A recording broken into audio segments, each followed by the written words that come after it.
chilling tales for dark nights.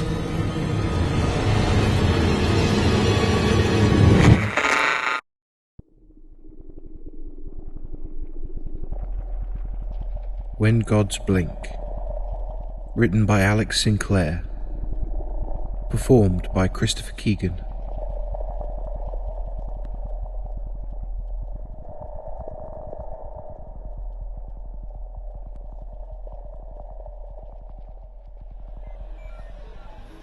On the 25th of March, at 14:57 GMT, the world stopped for 27 minutes and 54 seconds. At first, no one noticed. Those that eventually did were ordered to keep quiet. There was no sudden jolt, no collapsing into unconsciousness, no transition into utter darkness and back again, nothing. For everyone, time had just appeared to pass as normal. 1 second moving uneventfully into the next. Birds flew, people talked, the wind and the rain blew and fell respectively. Nothing had occurred to indicate that anything untoward or unexpected had happened to the inhabitants of the earth. Only those who looked beyond our planet and its ring of constantly chattering satellites now found that the rest of the universe told a different story. NASA and related space agencies noticed first. Signals to ongoing missions beyond those in orbit around the Earth were all off by almost 30 minutes. Frantic investigations revealed that the same time discrepancy was occurring for all incoming signals. Naturally, they came to the conclusion that the problem must therefore lie not with these external elements, but with the computers on Earth. But this led to a bigger question. One computer glitch was possible, but all of the various space agencies' computers across the globe showing the same failure at exactly the same time? That was unusual and warranted further investigation. Naturally, a virus or a sophisticated global hacking attack was the next obvious answer. An international team to investigate such a large, well-coordinated cyber attack was being discussed when the first calls of alarm came in from confused and concerned astronomers, and the true significance of what had actually happened became known. Using data retrieved from telescopic arrays at Jodrell Bank, Palo Alto, Mount Pleasant, and others across the world, confirmed against existing stellar records and computational models of the local galaxy and beyond, it became apparent that for 27 minutes and 54 seconds, the Earth had somehow been out of sync with the rest of known time and space. In essence, the world as we knew it had winked out of existence during this period, and then returned as if nothing had happened. For all intents and purposes, during that short window of time, we had ceased to be. The international investigation team was repurposed, a blank check written, giving the group its pick of resources and the best minds in their field, all to investigate this one event, and all sworn to the utmost secrecy. None of them needed to be told the panic that would ensue if this information became public before a suitable, hopefully reassuring reason could be given for the event. Those that couldn't keep silent were quickly and quietly silenced. Despite the various project names assigned to the sub-teams, those involved began referring to the event in jest as the day God blinked. In casual conversation between project members, this was eventually shortened even further to simply the blink.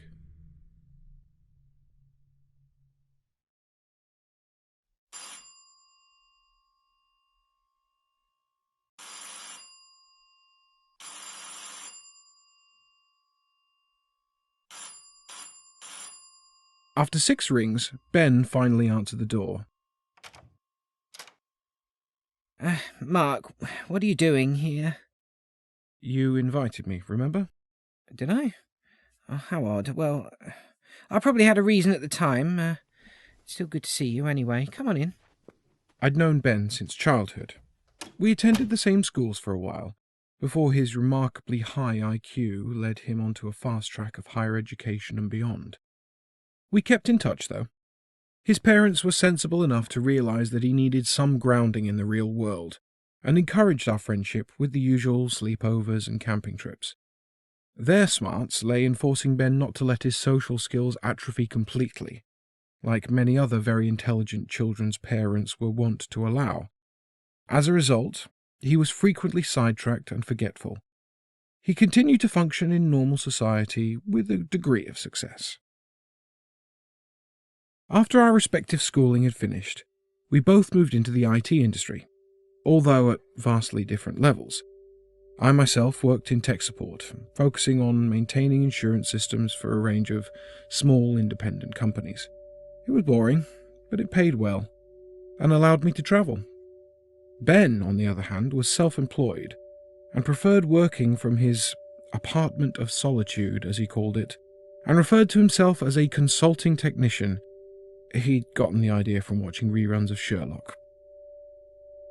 Ben's work was far more varied and advanced, and whilst he never openly admitted to hacking, he certainly had enough technical knowledge and experience to have been employed in the past by such names as Google, Microsoft, and IBM, when they needed someone to test the brand new, allegedly hack-proof security they'd put in place, or track down those who, in spite of the safeguards, had managed to breach those systems. He confided in me that he preferred the latter. Not only did it allow him the thrill of the chase, but it usually paid better. What was even less well known was the work Ben occasionally did off the books for groups such as the US Department of Defense and the NSA. He admitted that their motives for employing him were twofold. Clearly they wanted his expertise and brilliance, but more importantly, having him on their payroll allowed them to keep tabs on him. He claimed he didn't mind. According to Ben, it kept them happy to know where he was and what he was doing, or at least what they thought he was doing. Oftentimes during our visits, Ben would grin and pass me the latest decoded emails he had intercepted. He never did anything with what he discovered, he just enjoyed the challenge. To be completely honest, it was sometimes difficult to pin down just who Ben was, or what his motivations were from one moment to the next. I'd grown up accepting him and his eccentricities, and had quickly come to the conclusion his life was a complex pattern of impulses and ideas, woven together from thread that were as much madness as genius. He believed, for example, that every time someone said abracadabra, an angel lost its wings, and that what we knew as the common cold was actually a widely dispersed, hive-like entity which avoided eradication by hopping constantly from one body to another. Half the time I thought he was joking, other times I simply hoped he had enough common sense to rein it in when in public. And then there were the times he did and said things that ended up on the opposite end of the spectrum, when what he said made absolute, unnerving sense. On those occasions, he spoke with a lucidity that seemed to cut through all the nonsense humankind had built around its certainties and beliefs, as if he touched on some universal truth we should all by rights know. At those times, it was all I could do to marvel at how someone with such a kaleidoscope of a brain, constantly entertaining such a maelstrom of contradictory thoughts, could suddenly bring all those elements together to produce such a blindingly white light of truth. Then he'd suddenly go off on a tangent, accusing his neighbours of being CIA agents, trialling neurotoxins on the local cats, and we'd be back to normal. Despite his crazy theories and odd habits, I'd come when he summoned. Our conversations were definitely the most entertaining around. Not only that, but his library of illegally downloaded films was truly a wonder to behold. Most importantly, of course, he was my friend. It was during a stint working for NASA that Ben first discovered, and then pieced together, all of the facts concerning March 25th and the alleged blink as identified by the international team of investigators. Somewhat ironically, he had unwittingly stumbled upon the team's research during his time off, while idling through NASA's security systems in search of proof of Area 51. Being his only close friend, he'd invited me over in order to fill me in on the ongoing conspiracy, in yet another demonstration of his talents.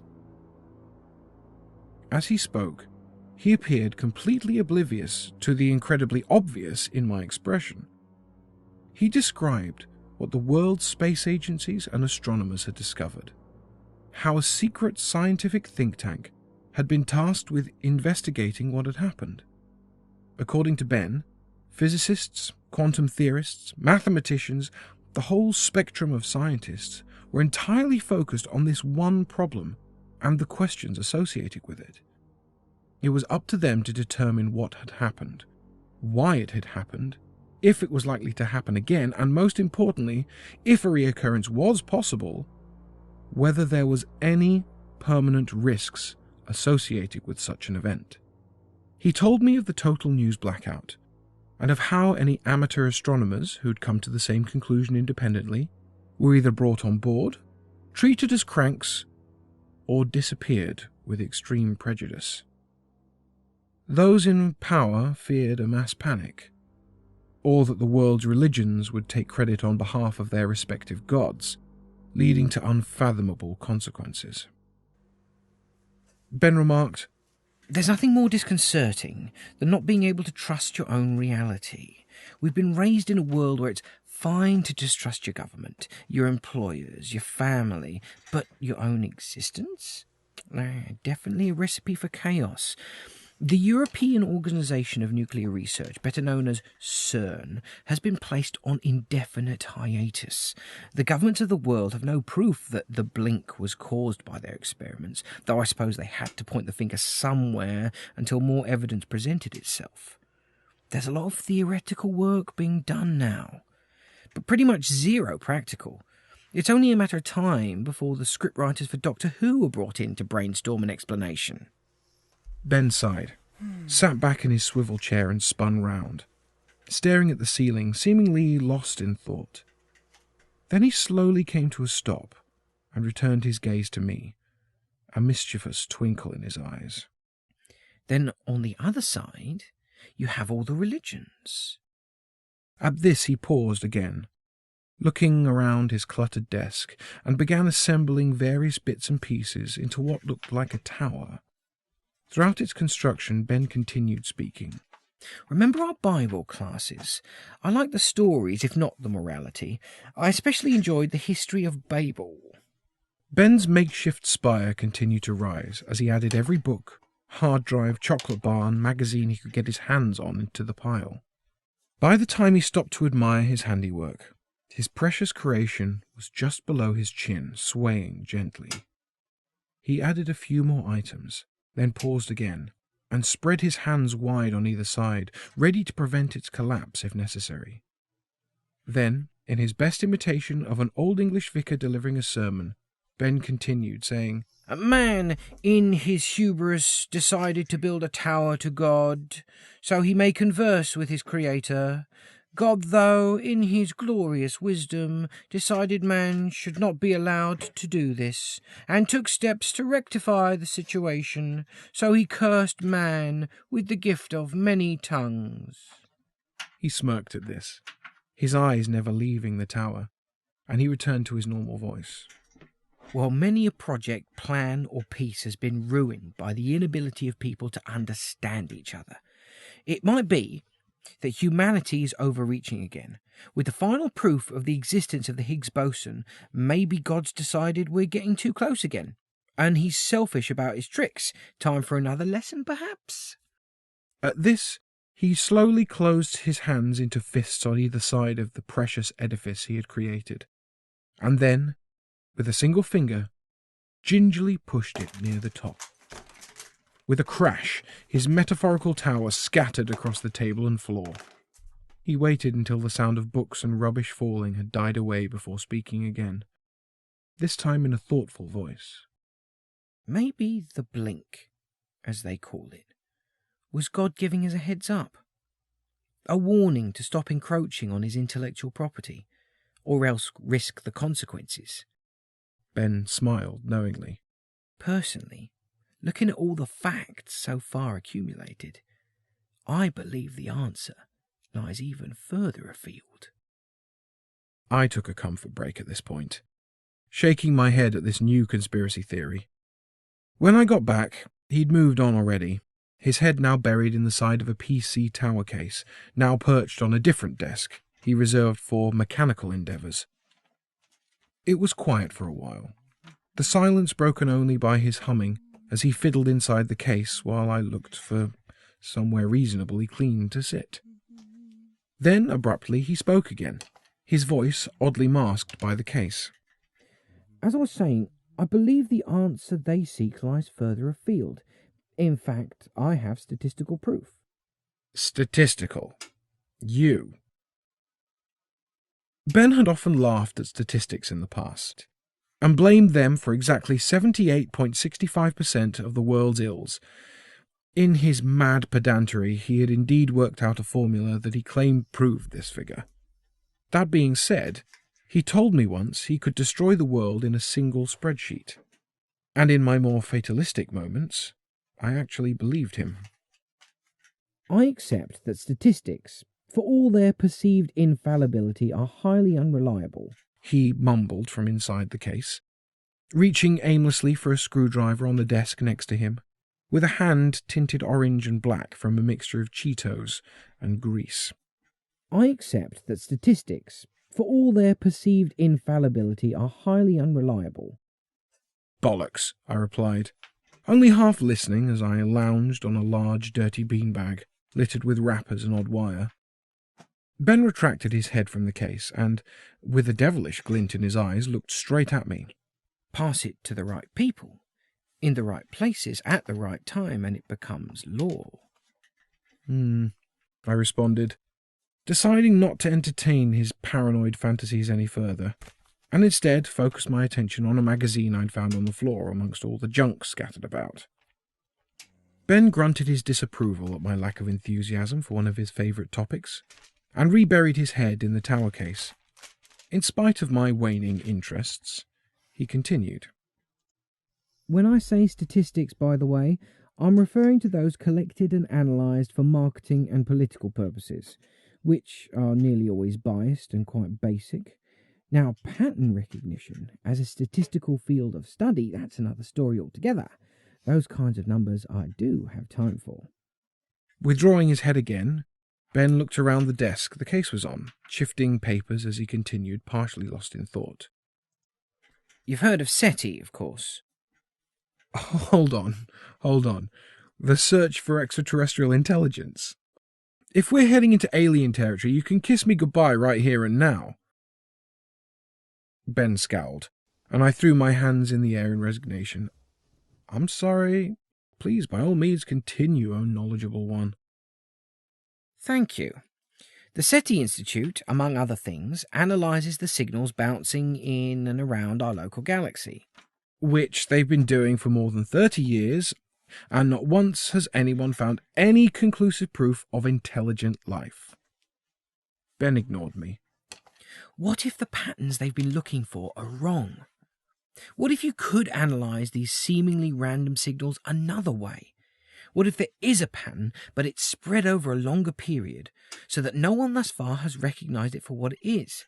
Aha! Ben's hand shot triumphantly out of a pile of books, clutching a pad of post-it notes. Fishing a pen from his trouser pocket, I saw him scribble "to do" on the top note, and slap it on the side of the tower's case, before turning around to face me with an excited grin on his face. Ben, have you been watching the Discovery Channel again? Is there a UFO special on this week? I said tauntingly. He stared at me indignantly. What if I told you I had written my own pattern recognition algorithm? What if I told you that I had found a message in those signals? Malarkey, I said quietly, though I was suddenly a lot less sure of myself. and more than a little shaken by the implication of such a discovery. Well, it wasn't easy. Ben continued, feigning an air of false modesty. And I do have the NSA to thank. Although, if they discover I've been running this algorithm in the background on their decryption supercomputer, then I might have to leave abruptly. Or apologise. You never can tell what mood they'll be in one day from the next. Ben, what about the message? I asked firmly, cutting him short and standing to face him. Oh, that? He grew passive, casting a furtive glance about the room. My doubts began to resurface. What's the message, Ben? Well, it was short, and obviously it's rather impressive decoding anything like this. Ben! Ben took a deep breath. It said, "Hello, are you content?" He remained silent for a few moments. Out of relief, I started to laugh, uncontrollably. Ben, however, was humorlessly indignant. Well, I happen to think it's a very poignant message. Far better than prepare to be annihilated. Oh, God, hold on a second, I said, desperately trying to get hold of myself. I can't breathe. You had me worried for a second. I'll take it then that you don't believe what I found is a message from an alien race. And would you please stop laughing? I'm sorry. Oh, God.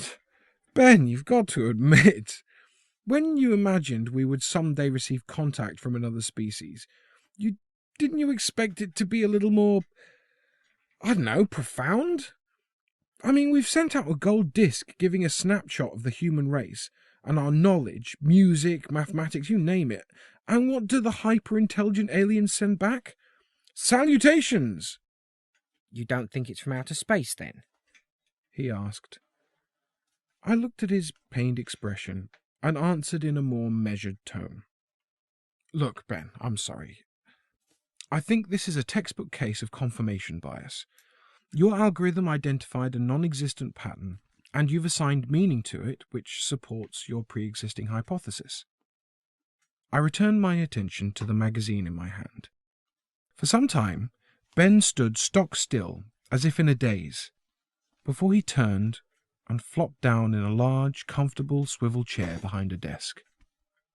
The workspace itself was littered with laptops, lying in various states of repair and construction, each of them haphazardly connected to one another by means of an array of cables. Ben turned 3 of the computers on. A moment later, their screens were glowing, illuminating his face. His focus flitted between the trio of monitors, and his fingers danced across the keyboard in front of him. Oblivious to my refutations, Ben voiced his disagreement. You're wrong, Mark. I'll go even further and state that this communication is not just any alien species. It's from a species with an active interest in the human race, one directly involved in the evolution of mankind. Oh, here we go. Are you really convinced this supports the idea that humanity was engineered by extraterrestrials? Has Ridley Scott been sending you secret messages in his films again? I asked derisively, not even bothering to look up on the page I'd been reading. True to his nature, Ben again ignored my half-hearted insolence and continued. Think about it, Mark. The human body is an amazing machine. It regulates itself, heals itself, and is easily reproduced. Not only that, but mankind as a species are one, if not the only, creature on the planet capable of self-awareness, conscious of their place in the world. I thought you only believed in things that you had experience of yourself, I asked with a hint of amusement, peering over the top of the magazine. Ben glowered and showed no sign of stopping. As I was saying, the human body is an amazing machine. And that is exactly what it is. A piece of technology, built using biology rather than mechanical parts. It is not, however, a perfect machine. What are you getting at, Ben? Think about it. Our white blood cells demonstrate defensive capabilities, warding off illness, enabling us to heal wounds, and so on. Occasionally, though, this remarkable biological apparatus of ours malfunctions. It overreacts to certain stimuli. Its coding, if you will, is flawed. And what's your evidence for that? Why, in cancer, of course. Ben's mention of the word sent an involuntary shiver down my spine. I'd seen my share of terminal illness, and of the effects of various forms of cancer on friends and family. If Ben noticed my discomfort, he did nothing to show it. Cancer is the body performing incorrect actions, creating cells where it doesn't need to. It's not an attack from an external source causing this, but rather an internal failure of the biological system. A mistake. Nothing more, nothing less. In essence, it's a design flaw. And if true, our God, or gods, if you will, are not the infallible, omnipotent beings we made them out to be. Quite the contrary, our creators, whatever or whoever they are, would benefit tremendously from our feedback. As such, in my estimation, action should have been taken to rectify the errors made. Then I thought perhaps such steps would have been taken already if we'd bothered to complain, formally, that is. By then, Ben had my full attention. I became nervous for reasons I didn't quite understand. I swallowed hard. Ben? What did you do? I sent a message back complaining, of course. 6 months passed before I saw Ben again. Work kept me busy in London, and he wasn't one for texting or conversing casually by phone in order to catch up. Then one day, he called me up and asked if he could visit. By this point, snippets of information about the Blink had begun to leak onto the internet. The average person dismissed the event as the ravings of conspiracy theorists, and that was to be expected. When well-known scientific websites and journals began to look into the anomaly in earnest, however, there was a chilling effect worldwide. Before long, a growing number of respected organizations confirmed the existence of the Blink, and nearly everybody studying the phenomenon had come to a similar, if not the identical conclusion that Ben had. Upon arrival, I rang Ben's doorbell, and he answered immediately. I was unprepared to see Ben or his apartment in their present condition. Ben himself looked haggard and tired, as if he hadn't slept in days. I made contact with his bloodshot eyes and noticed large, dark circles under them. His clothes were rumpled and dirty, unusually so, even by his own standards. His apartment was messier than I'd ever seen it. The impression of organized chaos was gone. The accumulated mess gave the distinct impression that Ben had given up any pretense to cleanliness or hygiene. Despite Ben's outward appearance, there was a serenity about him which I hadn't seen before, and he calmly welcomed me in. At first, the contrast between his cool demeanor and the disheveled look struck me as odd, but then it dawned on me. His behavior was representative of those in the final stages of terminal illness. My body prickled with unease. A chill rippled across my skin as the past and future disintegrated before my eyes. Unconsciously, I suspected the world I once knew would never be the same again. I drew Ben into a massive bear hug. He had never been one for physical contact in all the time I'd known him, but he accepted the hug without question, and I felt some of the tension release from him. We parted after a short while, and I asked him sincerely, "Are you okay? Nothing's wrong with you?" No. Nothing physically, at least. Good. I'm glad to hear it. But I've got to be honest, you look terrible. Ben laughed, weakly at that, then grew quiet. We stood for a few moments in silence, before the thought that had been nagging at my mind since his invitation forced itself out. I noticed on the web there's been a lot of noise about the Blink. I was wondering, did you ever get a response? Ben offered a feeble smile and ignored my question, and pointed me in the direction of the large beanbag. I acquiesced and settled down in the chair, while Ben fiddled with the laptop on his desk and moved random items about. It seemed as if he was stalling. Then he turned to face me and spoke frankly. All life on Earth has been engineered, not just humanity. An external source created it and maintained it. The Earth has experienced various stages of life.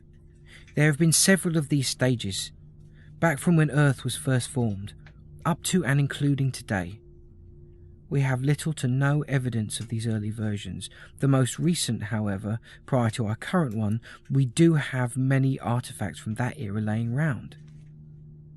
Then he left me hanging, waiting for me to catch up. I was surprised at how easily I accepted what I would ordinarily consider to be one of Ben's eccentric theories. You mean fossils, don't you? The dinosaurs? I asked. Ben smiled, though a hint of sadness remained in his eyes. Indeed. Those big stumbling sods before us. Okay, but what about your message? Your complaint? Did you get a response? I asked again, a bit more impatiently. Yes. And not just my message. You see, the inhabitants of Earth have been sending out radio signals, among other things, for decades. I've proven we can detect their signals. Undoubtedly, they picked up ours, both intentional and not. What are you trying to say, Ben? Get to the point. They got our messages. And they took action. My throat went dry. My breathing became shallow.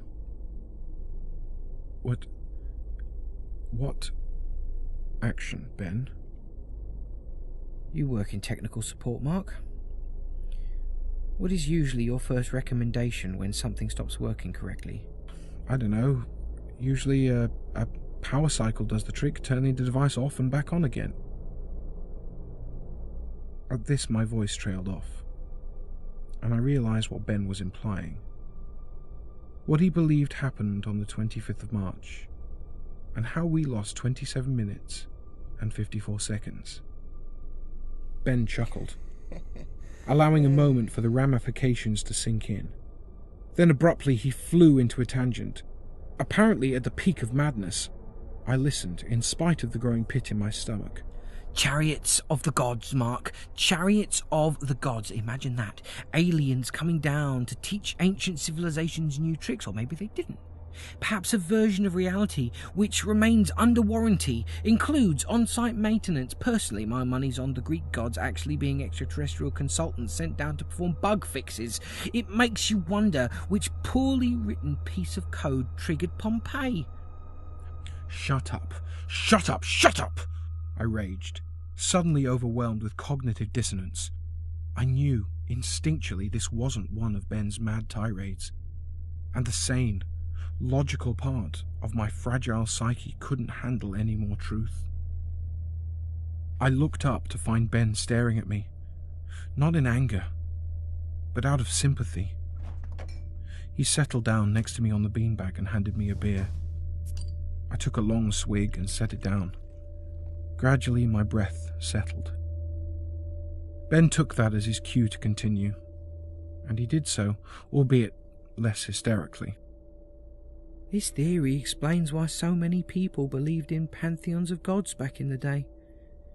Alien engineers popped down to fix the system while we were still covered. Just like Microsoft ending support for the older versions of Windows, though, maybe we just passed the date where our version of life on Earth was covered, so they stopped coming. Ben's voice was wistful, a faraway look in his eyes, as if he was attempting to look across the unfathomable galactic void to wherever he imagined our progenitors resided. I downed the rest of my beer. In this age of radio and microwave signals, the people of Earth are finally sending messages and emails that can be picked up by their gods, bemoaning this and that failure with their bodies, their families, and the world around them, demanding answers. These messages tumble across the ether of space, picked up by some backwater tech support desk in some long-forgotten nebula. The number of messages reaches a critical mass, a statistical point where action must be taken, and some extraterrestrial equivalent of a high school dropout checks a scrap of paper on his desk for the instructions of an age-old piece of software, then turns it off and on again. Silence reigned for a few minutes, during which Ben stood up and made another trip to the fridge, returning with several more bottles of beer. He settled back down and passed me another one before he spoke again. "I got a reply, you know," he said simply. I looked at him incredulously. "Ben, what did it say?" His eyes were dark, pausing a long while before reaching into his back pocket and slowly unfolding a piece of paper, mumbling something about decryption software, language analysis, and word auto-formatting before passing it to me. It read, Dear Earth, thank you for replying in regard to our recent query as to your ongoing happiness with your software. We passed on your multiple concerns to the relevant technical support help desk. Unfortunately, support for the current version of your software, Beta 6.0, has been discontinued. In an attempt to resolve several reported issues, your server was recently rebooted. Unfortunately, resolution was unsuccessful. Therefore, we will be restoring your system to the most recent stable release, version 5.3.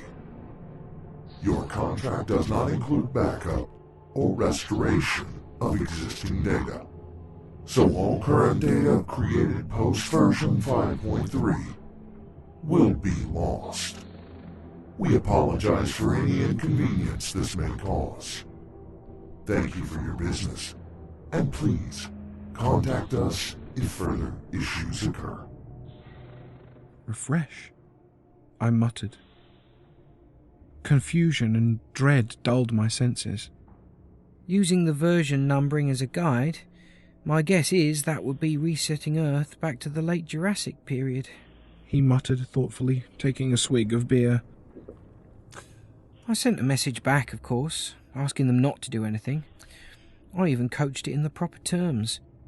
We have decided to continue with our current installation. Please do not reboot or refresh the system.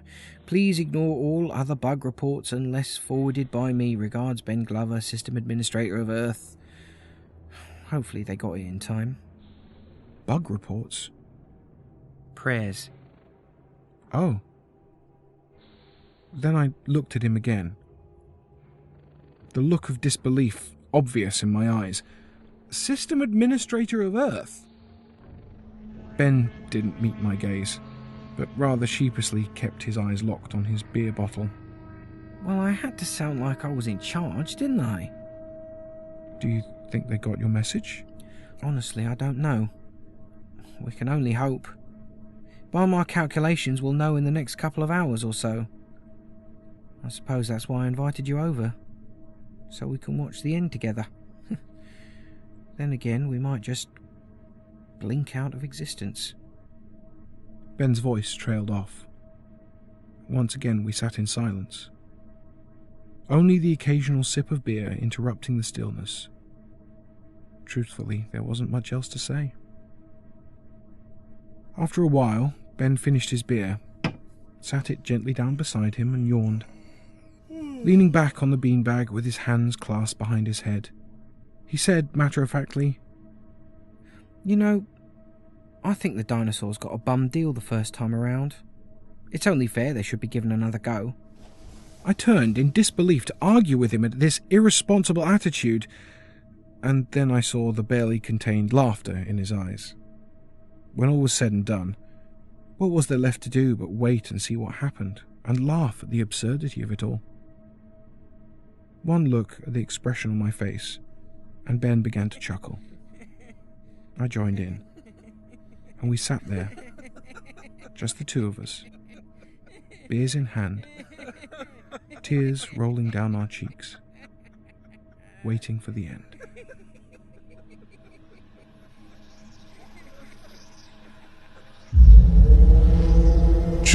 Tales for Dark Nights.